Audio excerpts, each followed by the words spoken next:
Chers amis, chers abonnés, bien le bonjour. Aujourd'hui, un sujet grave, néanmoins récurrent, issu de notre société post-moderne. Dorénavant, les couples, la plupart des couples, composent sous forme de triangulaire. C'est historique, c'est vieux comme le monde, si ce n'est qu'il y a un objet qui en a substitué un autre. Autrement dit, les couples font dorénavant ménage à trois, et avec qui composent-ils? ChatGPT. Eh oui, l'usage régulier de l'intelligence artificielle est devenu de plus en plus récurrent. J'en entends parler régulièrement, pour ne pas dire très souvent, pour ne pas dire trop souvent. Mais c'est subjectif. Moi, ça me paraît trop, mais ce qui me paraît trop à moi ne l'est peut-être pas pour d'autres. Ce sujet, moi je trouve qu'il est intéressant, il est incisif. Il est contemporain, mais il est surtout profondément clinique. Il y a une question de fond derrière tout ça, presque philosophique finalement.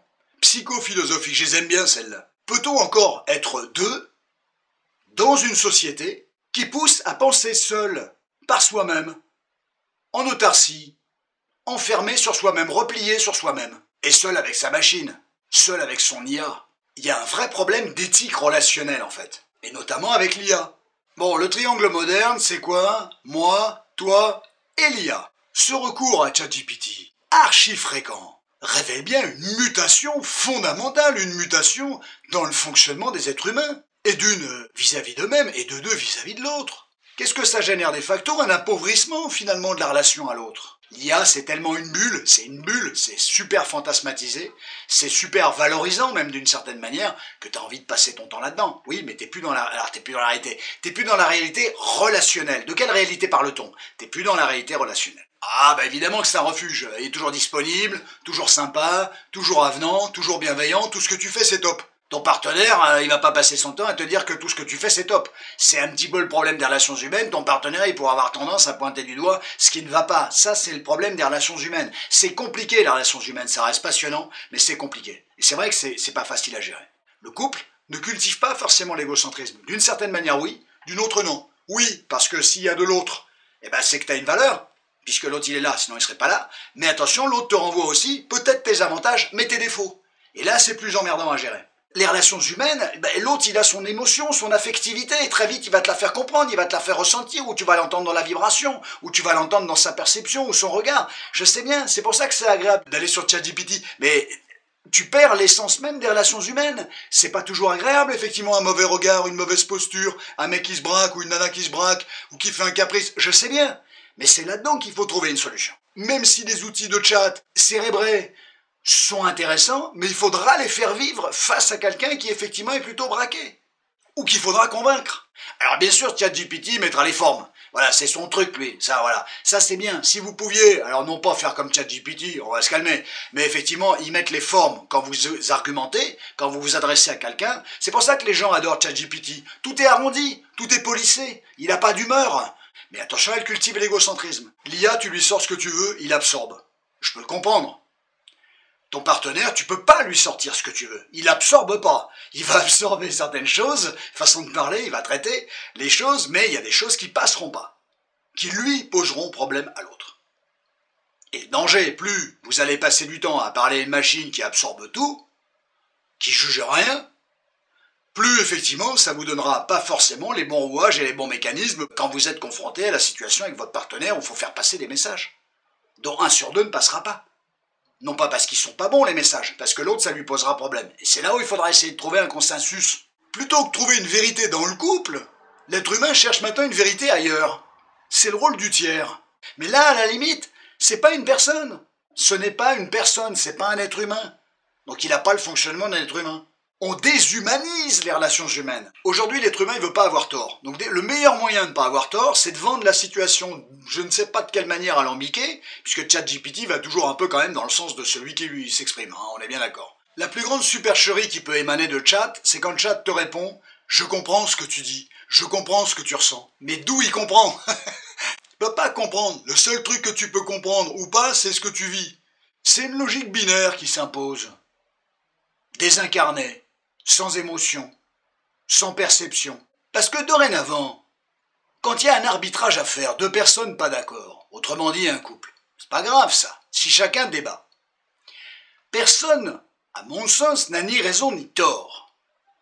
Par contre, de deux états d'esprit différents, voire fondamentalement différents, il est souhaitable, effectivement, de pratiquer une logique de consensus. C'est-à-dire, effectivement, de trouver un point de vue, une accroche, un fonctionnement, qui pourrait être, certes ça n'existe pas, mais ça n'empêche pas de s'en rapprocher, une forme de juste milieu entre ce que chacun a exprimé.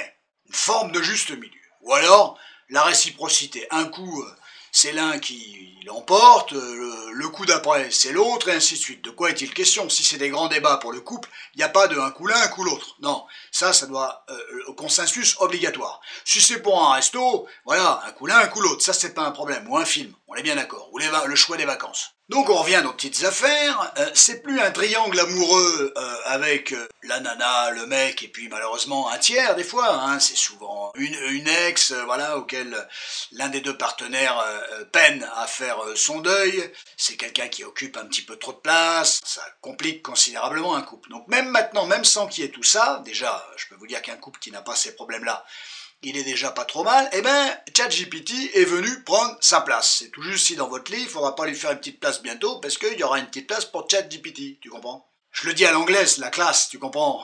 Mais bon, évidemment, à mon sens, ou à mon bon sens, si tant est que j'en ai, on peut jamais être sûr de son bon sens, je le soumets à votre très haute réflexion, et vous me direz effectivement ce qu'il en est. Un arbitrage entre deux êtres humains normalement constitués, tout va bien, effectivement ne peut pas être arbitré, à mon sens, par une machine artificielle.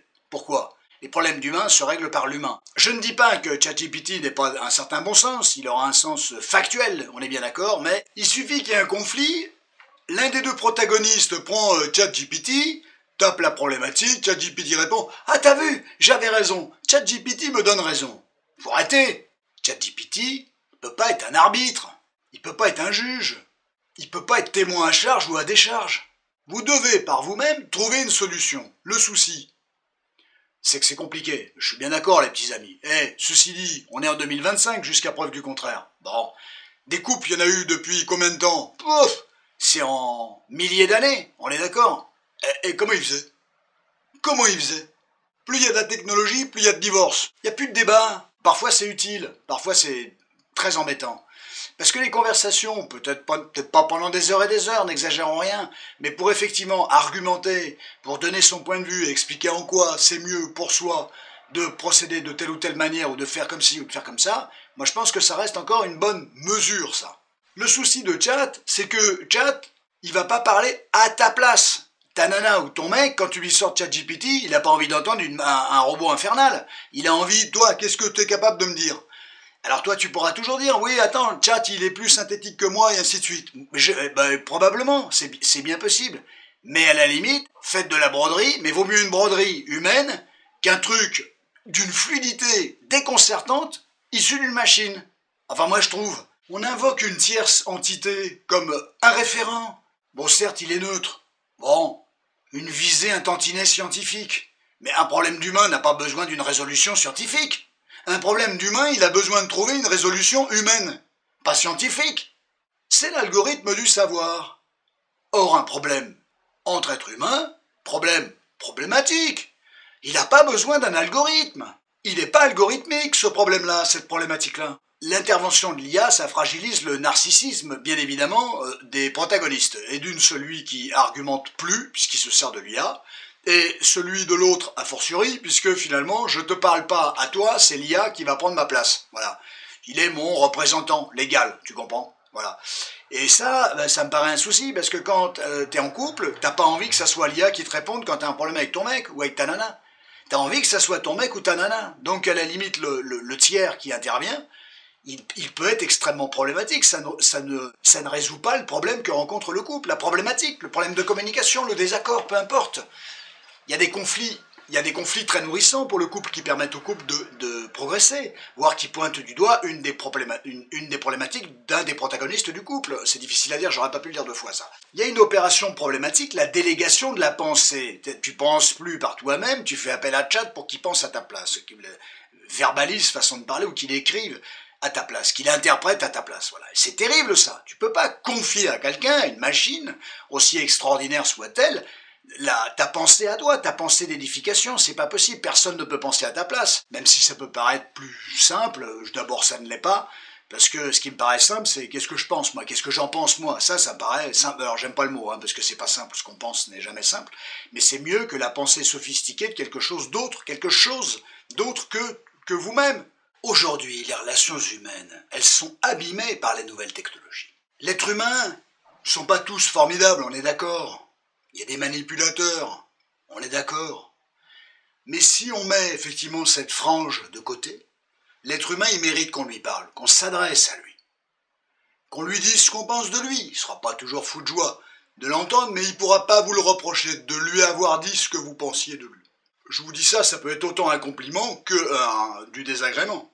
On est d'accord. Les nouvelles technologies, c'est bien souvent une intrusion où un des protagonistes inclut cet élément-là, vécu donc par l'autre comme une intrusion. C'est que celui qui va voir que vous utilisez l'IA risque de ne pas y trouver son compte. Elle s'est pas mariée, elle s'est pas maquée avec l'IA, elle s'est maquée avec vous. Oui, c'est maquée avec vous. C'est à vous de lui répondre un petit quelque chose, pas à l'IA, tu comprends? D'ailleurs, plus t'es sur l'IA, plus ton partenaire est au courant, puis il va dire, bah attends, elle est belle celle-là. Moi, elle me parle plus, ou elle me parle plus, et elle est sur chat. Voilà, et ça, il y a une petite blessure, il y a un problème narcissique là-dedans aussi. C'est que ça me touche, j'aurais aimé qu'il me raconte à moi ses confidences, et pas à une mécanique. Peut-être plus facile de parler à une bécane qu'à un être humain, je suis d'accord, mais je suis pas sûr que ce soit une bonne chose. On n'est même plus dans l'intérêt du dialogue, du débat, contradictoire. Vous savez que le débat, les amis, les petits amis, c'est pas qui a raison, qui a tort, c'est pas un débat ça. Tu peux pas te faire rabaisser en fonction des arguments, méfiez-vous d'ailleurs de ça. Aucun argument, aucune personne ne peut être rabaissée au nom de ses arguments. Ils peuvent être fallacieux, tu le dis, voilà, ça tient pas debout, c'est pas recevable, c'est pas logique, c'est pas cohérent, mais ça, vous n'êtes pas obligé de dézinguer votre partenaire. C'est pas un débat ça. Le débat, c'est contradictoire. Chacun va exposer ce qu'il ressent, comment il perçoit les choses. Voilà, c'est ça le débat. C'est contradictoire. Ça ne veut pas dire qu'il y en a un qui aura raison et l'autre qui aura tort. De toute manière, si vous réunissez une masse qui regarde, eh ben certains vont dire « Ah tiens, c'est elle qui a raison, c'est lui qui a raison. » Et l'autre qui va dire « Ah non, c'est lui qui a raison, c'est elle qui a raison. » Et ainsi de suite. C'est sans fin. Donc c'est très subjectif. L'être humain, il a besoin de parole. C'est un être de parole. Si un couple veut avancer, il doit trouver ses propres solutions. Je n'ai pas dit que c'était facile. Je dis pas que la conflictualité, c'est agréable. Je dis pas le contraire. Mais il y a de l'humain dans la conflictualité. Vaut mieux ne pas être d'accord, sauf manipulateur, pervers et toute la clique. On est bien d'accord. On parle d'un couple décent, bienveillant, qui a envie de faire avancer au mieux son couple, qui a envie de travailler pour ses intérêts et les intérêts de l'autre. Pas d'expliquer un truc à un gros manipulateur, quelque chose qu'il n'aura pas envie d'entendre, ou quoi qu'il arrive, il aura forcément raison. L'IA, c'est une subjectivation biaisée. L'IA, c'est un désengagement de la communication. Aucune IA ou aucun IA ne peut s'exprimer à ta place. L'affect, ça a du bon. La gestion de son terrain émotionnel, ça s'apprend. C'est vrai que c'est compliqué de parler à l'émotionnel, c'est vrai. Moi, je pense que c'est mieux qu'une IA qui te parle de manière extrêmement monocorde. Mais chacun son terrain. Autant de temps que tu es sur l'IA, tu regardes pas ton partenaire. Et les partenaires, ils ont besoin de se regarder. Ils ont besoin de se retrouver. Le regard, c'est un ancrage. Il n'y a rien de plus important que le regard. Les paroles, bien sûr. Mais les yeux, c'est tellement formidable, les yeux. C'est pas fait que pour regarder tes pompes. Non, c'est fait pour regarder tout ce qu'il y a à considérer, d'ailleurs, et d'une, c'est de la contemplation, les yeux. Pourquoi t'as les yeux? Pourquoi tu vois? Et il n'y a pas suffisamment cette valorisation de l'autre. Bon, si le mec il déconne tout le temps, c'est sûr, tu vas pas passer ton temps à le valoriser. On est d'accord. D'ailleurs, aujourd'hui, on parle de séparation et de retrouvailles potentielles. Je parle pas de couple qui se quittent. Hein. Effectivement, avant, tu te quittais le matin, tu te retrouvais le soir, ou un peu plus tard, ou dans une semaine. Mais maintenant, il n'y a plus de vraie séparation. Alors, tant mieux dans un sens, mais il n'y a plus de vraies retrouvailles non plus. Bah oui, ça va ensemble. Parce que tu t'entretiens avec l'autre, tu es constamment en lien avec l'autre, tu peux t'envoyer un SMS toutes les 15 secondes. C'est un peu aliénant, à mon avis. Mais enfin bon, pourquoi pas. Donc, la notion de séparation n'est plus du tout la même que celle qui était antérieure. Alors c'était formateur, c'était compliqué, je ne dis pas le contraire, mais c'était peut-être formateur.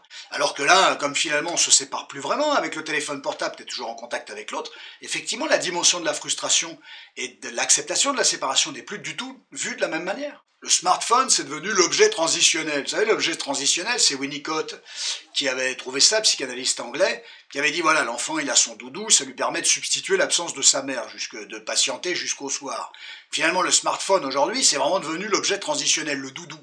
La personne, grâce à son smartphone, elle patiente Elle patiente en attendant le retour de l'autre. Mais même quand l'autre revient, la personne est toujours sur son... C'est comme l'enfant qui, au lieu de retrouver sa mère et d'être content de retrouver sa mère, mais il continue de surinvestir son doudou. Il y a un petit souci. Mais avec le smartphone, c'est la même chose. Allez, j'espère vivement vous avoir intéressé. Sujet d'actualité.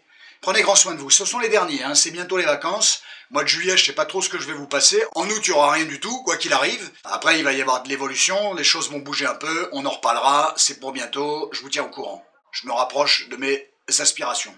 À très bientôt, chers amis, chers abonnés. Prenez grand soin de vous. J'ai pris un plaisir de dingue à vous parler de ce sujet-là. Qui est pas drôle du tout, d'ailleurs. Mis une petite pointe d'humour, mais c'est pas drôle du tout. Les relations humaines vont pas bien du tout.